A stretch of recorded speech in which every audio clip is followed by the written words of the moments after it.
Geologists have fantasies about the Earth. If geologists looked at the material they purport to know something about, they would have to hand in their certificates, their degrees, their egos.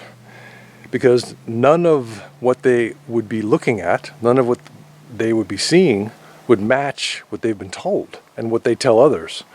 We're going to head downstream and see what else is available to look at in End of Geology Creek. This actually ends up going into a lake down the way. I just wanted to show you this.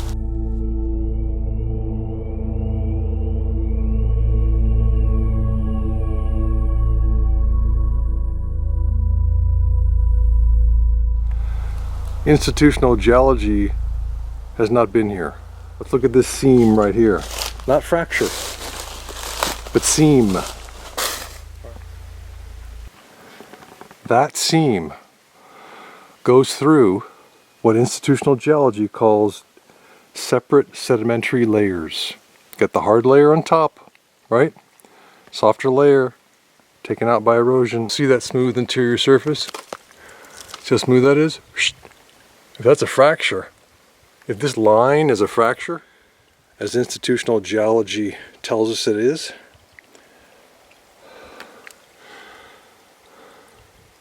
how is that smooth? Fractures are chaotic.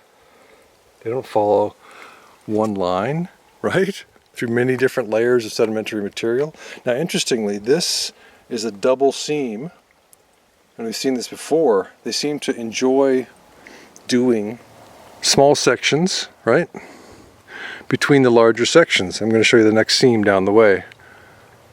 We've seen this before. We saw that at Jacob's Well. Interesting. Also smooth-sided, right? So we see the interior face of a section. We see that it's smooth. Now we're just going to pop on down here. We were at the left-hand one. Now we're going to go to the right-hand one. Interesting. This is triple seam. So there's actually 3 seams. Interesting. Very, very interesting. So I've never seen a triple seam before, so there you go. There you go, my friends. Smooth face. I always love this. Smooth face. That's the sound of ancient concrete, by the way. See that seam that goes through many different layers of, quote, sedimentary material? Smooth face right there also. See that little smooth face? So this smooth face goes down, smooth face, seam joining the material, and then fully joins it. You can't even see the seam here, right? It just appears with its smooth face. So we know it's a seam, not a fracture.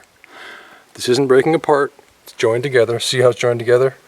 See how it's not breaking apart? See how it's insane to call that a fracture? It's joining the material. Joining the material. Joining it.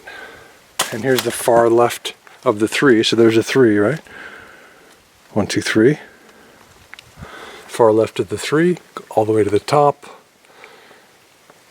No way you'd have a vertical straight line fracture through many eons of sedimentary materials, but it is completely logical that the ancients built in sections, and we know they did because we know from Bosnia that they did. So the seam goes all the way through, all those eons, quote eons, of material. No, it's not eons. They put it all down in one day. They put that section down in one day. Smooth face. Then they started this section, boom, and worked to right there, right? Smooth face, and then they put this little section down, smooth face. Then they put this section down. Let's continue on. Let's see where the next seam is. You don't see any random fractures. Ah, right here. Again, a double seam. It's like they're putting, you know how they put those seams in sidewalks to prevent cracking. It's almost like they're doing that on a larger scale. Smooth face, right? So we have a double seam here to the right of the other seams that we were looking at. And we have the smooth interior face, right? See how smooth that is? All right, smooth interior face there. Two seams. It's very much like the seams that we have in our modern concrete sidewalks.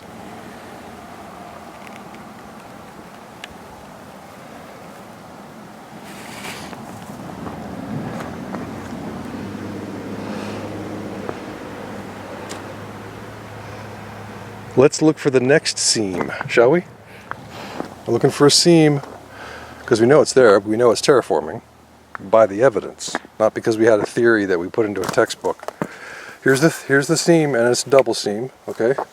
So this kind of begins to give us an idea that the ancients were using the same idea that we use in the concrete sidewalks. So this is helping this massive terraforming project stay in place because the contraction and expansion of the concrete, their ancient concrete, this concretized gypsum, can use these seams as kind of a buffer to the expansion and contraction. Pretty interesting.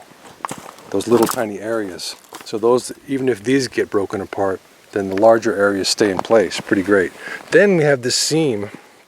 It goes off at what angle? And you're like, well, that could be a fracture. That could be evidence of natural fracturing. Let's follow it.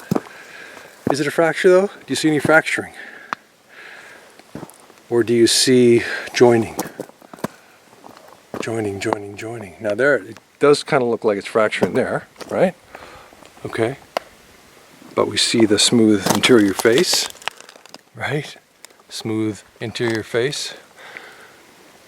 And that becomes a double seam with two smooth interior faces that are exposed to us. Awesome. Now this diagonal line in a creek bed, in the bank of a creek, makes us believe that this is similar to, let's see if the diagonal line keeps going. Well, yeah, we can see it. We can barely see it.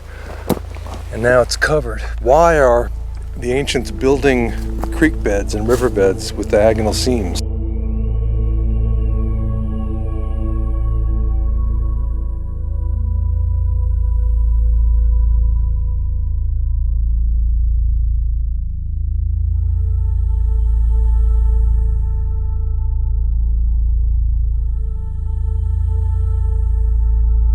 So that's where we've been looking, on the right side of this bank here, right? We're just going to continue our archaeological, not geological, journey down End of Geology Creek. Why is it called End of Geology Creek? Because this little creek bed proves conclusively that this is terraforming and not geology. Let's just take this in and just allow ourselves to enjoy looking at it. We don't have to see anything. We'll just look at it for a while.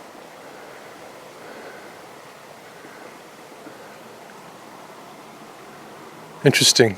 But then we do begin to see, don't we? See those dark areas? That's water coming out of seams. Each dark area, each dark vertical line, water coming out of seams.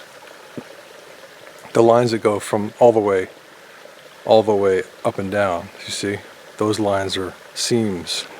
So I just want to be clear that End of Geology Creek was up there, okay?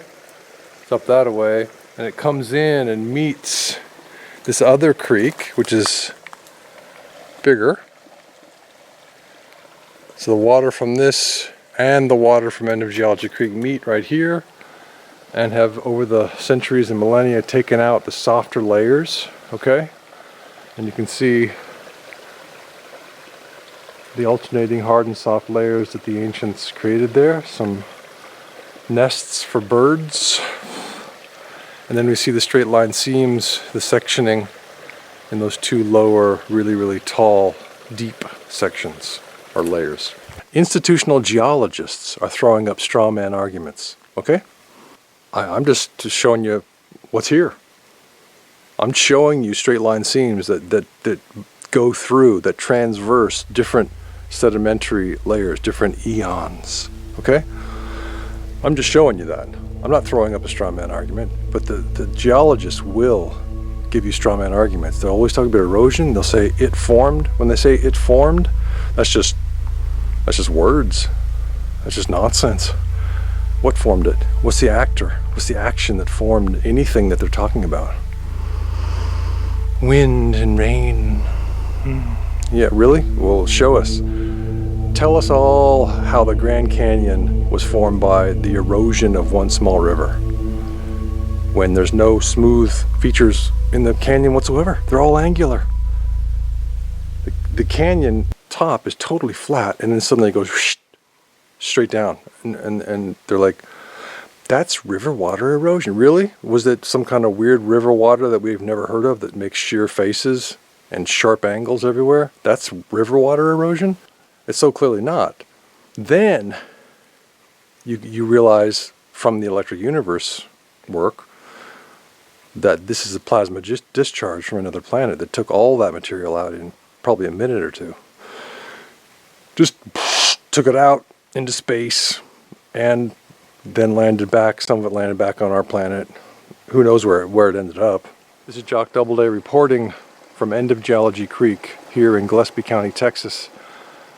I wish you a scientific adventure in your own area, your own yard, your own neighborhood, your own county. And I wish you a Merry Christmas on December 22nd, 2019.